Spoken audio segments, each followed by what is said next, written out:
எல்லாமே ஞாபகம் இருக்கும். நான் ஒரு 26 கதை வச்சிருக்கேன். சரி. ஸோ கதை சொல்லிக்கிட்டே இருப்பேன். ஸோ கதைன்னா வந்து that is what my life. I have to narrate stories. I have to develop ideas. இப்போ ஃபார் எக்ஸாம்பிள் இப்போ பிசாஸ் எடுத்தீங்கன்னா ஒரு சின்ன பிசாஸுக்கு வந்து பெரிய ஆள் தேவையே கிடையாது. சும்மா ஒரு குட்டியாந்து பாலா குட்டியாந்து நான் ஒரு பையன் இருக்கானா அந்த பையனை பாடுறான் அவனுக்கு ஒரு கதை பண்ணுறான்னு. It's a beautiful accident. அவன் தான் இந்த படத்தை பண்ணட்டுமே அப்படின்னு ஒரு நாள் ரொம்ப டயர்டாக ஒரு நாள் வந்திருந்தான். முடியெல்லாம் வளர்ந்து இப்படி தொங்கி போய் வந்தான். ஒரு கண் ஃபுல்லாக மறைச்சிருந்துச்சு.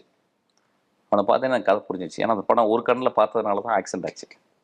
ஸோ நான் என்ன சொல்ல வரேன்னா, ஒரு இதுக்கு இங்கேருந்து போய் தனுஷுக்குன்னு ஒரு கதை, விக்ரமுக்குன்னு ஒரு கதை அப்படி பண்ணுறது ஒரு டைப் இருக்குது. நான் அப்படி இல்லை.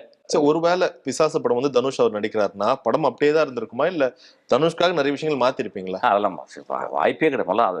இது வந்து ஹைப்போதட்டிக்கல் கொஸ்டின். இப்போ நீங்கள் கொஸ்டின் கேட்கறதுக்காக நீங்கள் கொஸ்டின் கேட்பீங்க. தனுஷ் இப்போ நான்